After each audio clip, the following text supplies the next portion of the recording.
tarde, nós estamos aqui em 3 de setembro de 2019, eu sou Lígia Zottini do Voicer, diretamente da Rádio Geek de São Paulo. Nós estamos no programa, a nossa 6ª edição do Tecnomagia, combatendo o efeito Black Mirror. E hoje nós temos aqui a Ana Flávia Ribeiro. Nossa filósofa, educadora, expert em Harari, mas na verdade a gente gosta de dizer que ela é criadora de polímatas. E aí começa um pouco da nossa discussão de hoje. Vamos lá. Tudo bem? Tudo, Muito bem. Tudo. Bom, caso vocês queiram mandar perguntas no depois, a gente tem tanto as mídias sociais da rádio, né? Qualquer coisa que você digite aí, radiogeek.br, você vai encontrar a gente. Ou então manda no WhatsApp e a gente responde depois, que é o 973136617. Mandamos aqui pra Ana. E nós vamos falar hoje sobre por que o futuro será dos polímatas e dos acima de 50. Vai dar pano pra manga.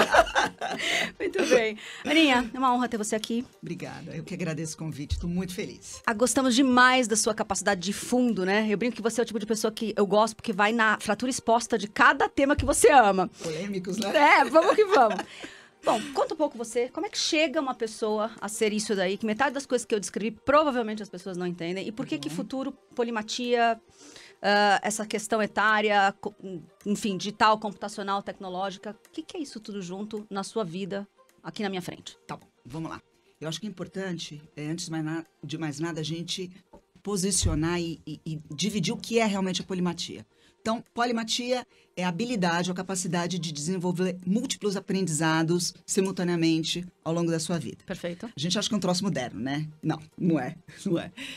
Se você parar para pensar, nossos queridos sapiens já exercitavam essas habilidades, é verdade, de um jeito empírico, não relacionado à acumulação de conhecimentos e ao processamento desse conhecimento, mas digamos que é da natureza humana, é uma parte do que nos define como humanos.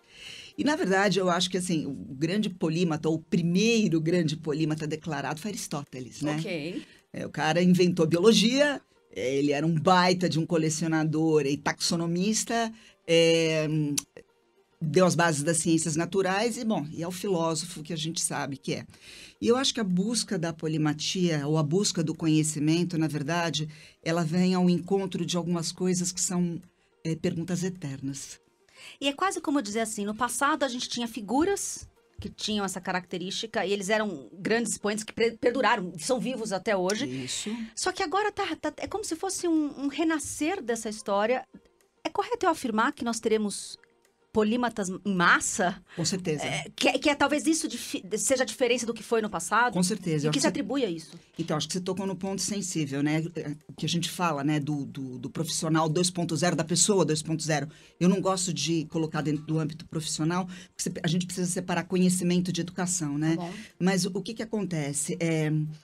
A quantidade de variáveis hoje que a gente tem que dar conta, ela é tão gigante que se a gente, de alguma maneira, não conseguir fazer com que esse repertório corresponda minimamente a essa quantidade de variáveis, toda a nossa visão vai ser estreita e a gente vai acabar não conseguindo fazer o que todo mundo pensa e precisa hoje, que é esse estabelecimento de conexões. Você sabe que tem um cara que chama Francis Wolff, que ele divide a humanidade em 4 grandes blocos, né? Quais? O homem racional, Ok. o aristoteliano, você teve o homem da época agustiniano, Ok. você tem o homem estrutural, que é o homem que atribui causas e a grande busca, as estruturas da sociedade. E agora você tem o homem do neocórtex, que trabalha a animalidade. Ok.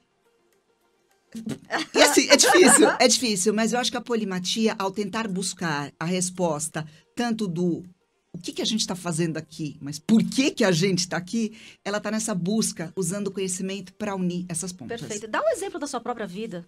Acho Nossa. que você consegue falar. Você é um universo. Mas assim, explica isso com a sua biografia, o seu mini-bio, né? Com a minha vibe. Eu brinco que eu tenho algumas encarnações profissionais, né? Igual. Bom, é igual você, né? E nessas encarnações, o único vetor comum a todas elas é que Se algumas delas deu certo em algum determinado momento, foi porque eu consegui trazer alguma coisa que não era daquela área. Aham, Essa fale é a mais base. sobre isso. Me dê exemplos. O que você fez na vida e o que foi isso? Ó, um exemplo, na minha última... Agora eu sou filósofa, como você bem Maravilhosa. sabe. Nossa, envolvida até hoje no fio de cabelo com isso, justamente com essas respostas. Estou estudando estatística agora também, tem esse detalhe. Gostamos muito disso. Então. Mas na encarnação anterior, eu trabalhava com tecnologia, pesadamente. E na época que eu me dediquei a isso, a época que mais floresceu a minha vida profissional, foi a época que, de alguma maneira, eu consegui embarcar dentro dos processos tecnológicos componentes psicológicos e componentes mercadológicos. Então, numa época onde pouca gente fazia essa tradução e tinha essa capacidade de fusão de conhecimentos, foi o que eu fiz. E deu certo. E a observância disso e vendo hoje, nesse mundo novo que a gente está desenhando aí, é a necessidade desesperada de respostas ao que eu estou fazendo aqui, qual é o meu propósito, eu fui tentar fazer essa ponte lá para trás. Maravilhoso. Eu acho que a gente pode, então, já grudar com o nosso próximo assunto. Não vai ser fácil. Não vai ser fácil, porque você soltou essa semana nas suas mídias sociais, lá no LinkedIn, um texto, eu digo que ele é polêmico, mas na verdade ele é necessário, entendeu? Ele é duro, né? São recortes e visões, né? Que a gente tem que ressignificar o tempo todo esses tempos potentes. E ele chama assim, por que nós, aos 50, podemos engolir você aos 25? Olha, eu tô no meio do caminho aí, eu tô com 40 mês que vem, me ajuda a entender tudo isso. Eu tô com 49 e não cheguei nos 50. Ok, estamos fora, vamos falar de fora. O que acontece?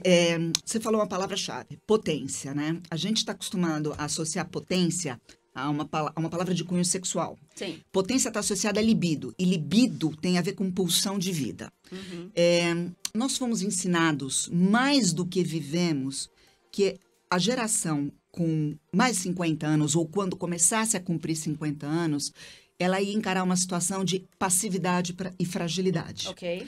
E essa passividade e fragilidade se dá no quê? Pelo declínio da tua vida produtiva e pelo fato de você ter um fundo de pensão, uma pensão aí para te amparar. Ok. Se você era frágil ou se você não era frágil, você ia aproveitar a sua vida. Você ia ficar meio folgado. Sim. E o que acontece? Você ia parar de ser produtivo. Olha, produtivo aqui não tem só a conotação de mercado, apesar da conotação de mercado econômica ser muito forte. O que está acontecendo? A vida se prolongou. Uhum. Nesse momento de digitalização, os de 40, 45, 50, eles viram o quê? Que eles conseguiam aprender, talvez não nativamente, o que era ser digital, mas eles carregavam a vantagem de serem analógicos. O que era uma fraqueza está se tornando uma força, porque você consegue fazer coadunar o analógico e o digital nessa mesma pessoa. E isso, ele se sobrepõe, na verdade, ao conhecimento de quem é puramente digital. Então, eu vejo hoje dentro das corporações uma briga feroz pela liderança, por exemplo, em processos de migração, de vida analógica para vida digital. É isso aí. Quem vai liderar isso daí? Quem conhece os dois lados ou quem é puramente digital? É difícil navegar se for só digital. Eu te confesso, porque eu estive nesse lugar por muitos anos, nos últimos anos, nas minhas últimas encarnações. É difícil. Você não consegue... Porque não é só sobre tecnologia, transformação digital. É principalmente sobre humanos, né? Como é que você move esses humanos ali dentro? Muito, muito. E o que acontece? Você tem que lidar com fatores muito doloridos, né? A potência significa pulsão. A pulsão significa vida. Será que alguém de 50 anos está realmente disposto hoje, sabendo que vai viver muito mais tempo, que pode ser muito mais tempo produtivo, está disposto a abrir mão da pulsão de vida? Eu duvido. Eu acho que o pessoal de RH vai ter um problema horroroso nos próximos anos de ressentimento geracional. Eu acredito, assim. E é mais do que só trazer de volta para o mercado o 50 Plus ou qualquer coisa do Plus, mas é como trabalhar todas essas gerações juntas para que a gente possa construir, né? Porque se a gente fazer daquilo uma arena de disputa etária... Como não cair nessa... É mais fácil cair nessa arena. Eu acho que aí a gente pode voltar para a polimatia, né? Boa. Eu acho que o bom e velho Aristóteles já tinha a resposta. Puxa vida, né? Aristóteles e Sócrates.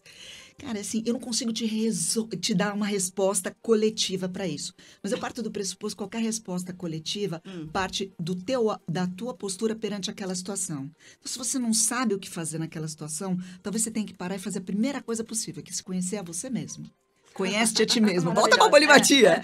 Conhece-te a ti mesmo. Para você se conhecer, para você saber qual é a postura correta, tanto para você quanto para o coletivo, você tem que amassar conhecimentos. E aí, de novo, quanto mais repertório de vida você tem, mais possibilidade, ponto para de quem amassar conhecimentos. Para quem tá no 50 e não no 25, né? Por isso que os jovens estão tão enlouquecidos pela questão da polimatia, porque é uma maneira também de você unir essa realidade objetiva que muitas vezes eles não tiveram tempo de viver. Não, porque autoconhecimento tem a ver com autoexperiência. E assim, a gente pode ter jovens que conseguem, nem sempre tempo é igual experiência, mas a boa parte do repertório né? Com certeza. E aí o que acontece? Se você ainda não teve a experiência, pelo menos o conhecimento você quer ter, porque aí é um jeito de você entrar numa relação de mais igualdade nessa conversa aí. Essa história vai dar muito pano pra manga. Vamos tentar ir para as partes mais práticas do seu texto. Você dá coisas assim como...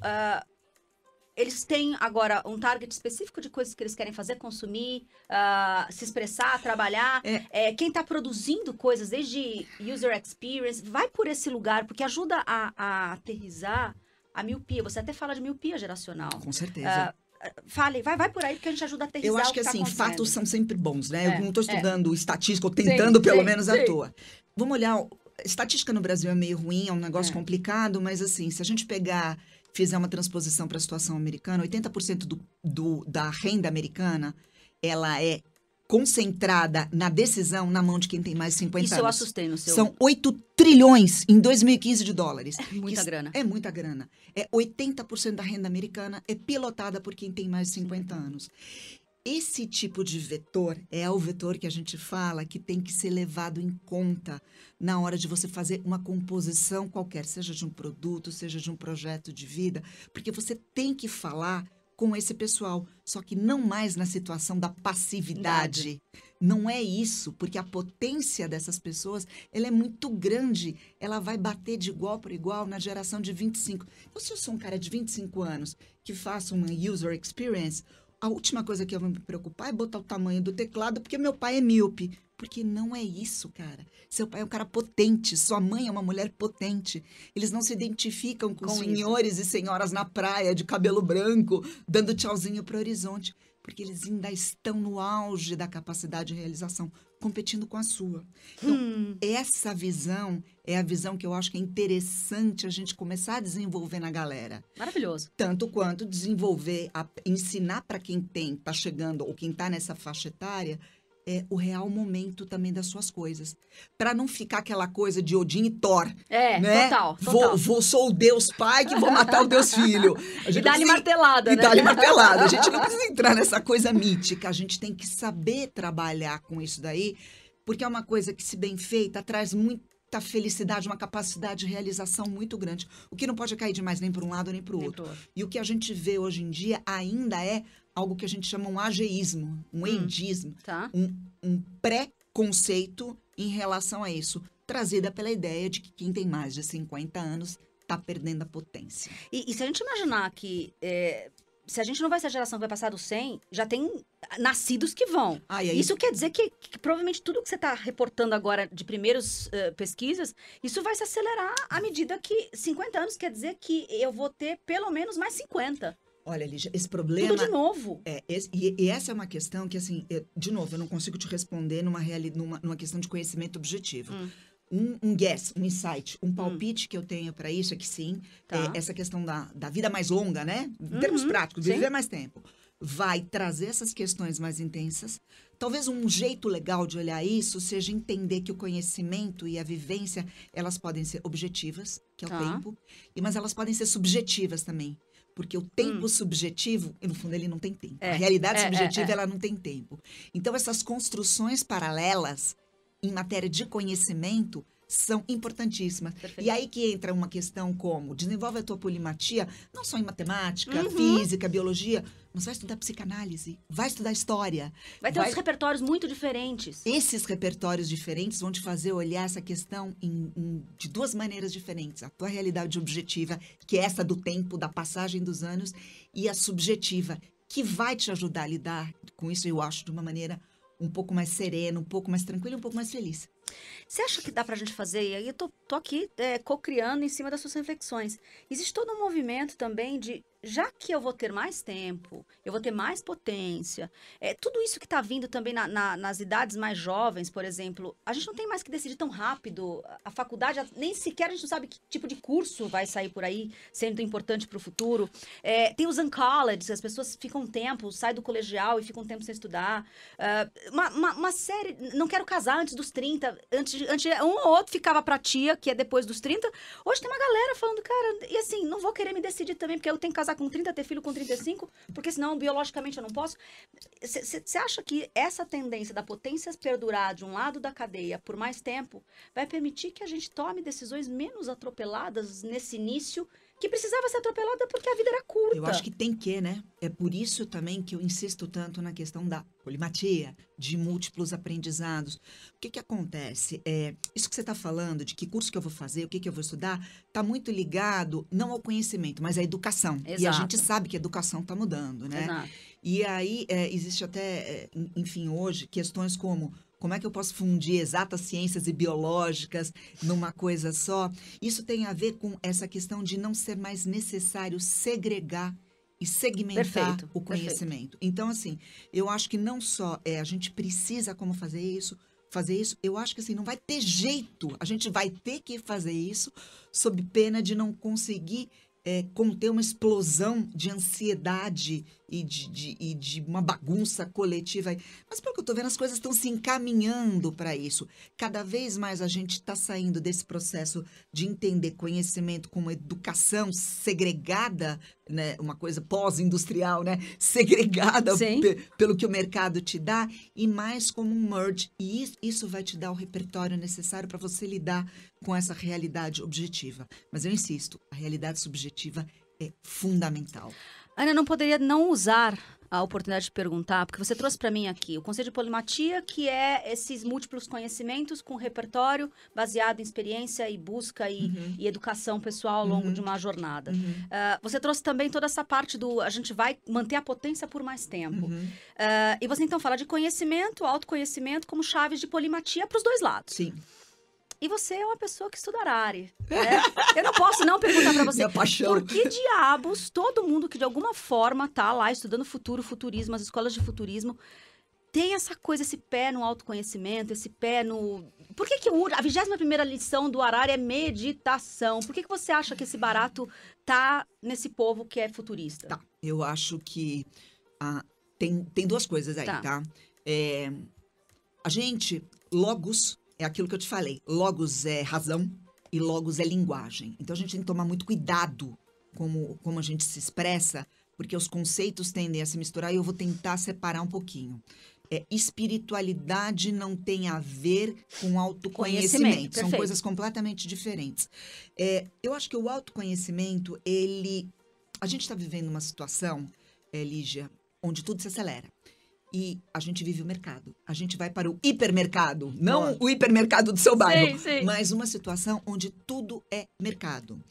Para escapar disso, a gente só consegue de uma determinada maneira se você conhecer o máximo de coisas possíveis. E a fronteira final do conhecimento, o mistério insolúvel e insondável, é quem sou eu. Maravilhosa. Na hora que você olha para dentro, você não acha, pelo menos externamente, você não vai achar essa resposta.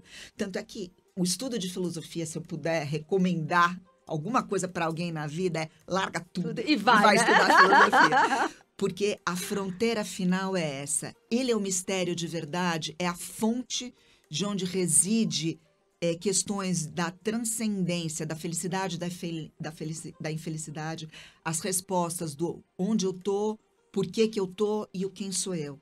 Enquanto a gente não consegue olhar para isso, a gente acumula conhecimento, mas a gente não aprende de verdade. E o mais mágico, né, o mais legal disso tudo é que a gente vem de gerações próximas nossas que não tinham nem o exercício do conhecimento da educação mesmo. Não era uma educação em massa, a gente não tinha a possibilidade de ter essa educação em massa. A gente veio numa geração que a informação veio e permeou tudo. E agora a gente está às vésperas de ter tempo, porque aí a gente também morria, né? Não vivia-se tanto. Claro. Agora eu tenho conhecimento organizado da sociedade, eu tenho uma vida que vai durar mais do que as médias do meu avô, dos nossos avós e pais, passando, né, daquela média anterior, e a gente vai ter um espaço gigantesco para conhecer coisas, que aí provavelmente a fronteira vai passar por onde você está passando. Porque depois que eu conheço uma série de coisas, eu poderia me especializar profundamente nelas. Mas tem algo interno que a hora que você começa a buscar repertório externo, é quase como compensatório. Eu também preciso responder algumas coisas internamente, Vai entendeu? mais além, né? Então, a gente, graças a esse excedente, eu acho que a gente tem que saber que nada na história da humanidade, pelo menos que eu tenha visto até agora, é gratuito, isolado ou fortuito. Pode exato. ter sido por acaso, É. mas nada foi gratuito, isolado e fortuito. Então, se a gente fez o que a gente fez e chegou onde a gente chegou, foi porque a gente fez o que a gente fez. É um acúmulo geracional. É um acúmulo. Por isso, galera, salvem a Amazônia pra gente continuar, pelo amor de Deus, tendo esse excedente, pra gente poder descobrir o que é a nossa consciência. O próximo programa vai tratar disso. Pelo a gente amor já vai de entrar Deus. nele já já. Pelo amor de Deus. Mas voltando, o excedente nos permitiu ter essa visão da consciência. Na hora que você mergulha dentro disso, você consegue começar a conectar o que está fora, de novo, conhecimento objetivo, com o que está dentro, o conhecimento subjetivo. Perfeito. Sem isso, de novo, eu insisto, a gente passa a ser simplesmente um repositório de fatos. E para a gente poder transcender, encontrar qualquer sentido de propósito, mesmo que seja aceitação de um não propósito, você precisa transcender. É um paradoxo irremediável. É maravilhoso, e assim, e eu acho que passa pelo pressuposto de que parte da humanidade, por muito tempo, passou em survival mode, né? A gente estava em sobrevivência. Era muita coisa feita com a explosão física e esses trabalhos que levavam muito não tinha muito espaço mental, né? Conversa-se geracionalmente, por gerações a gente não teve, a gente ficava muito sendo usado como máquina.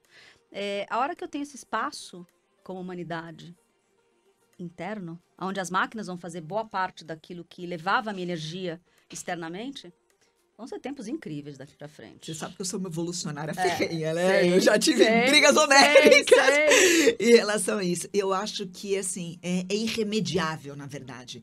Não tem outro caminho. Pode ser que algum acaso faça a gente cessar esse processo, mas deixado ao sabor do que está indo é irremediável. Maravilhoso. Não tem o que fazer.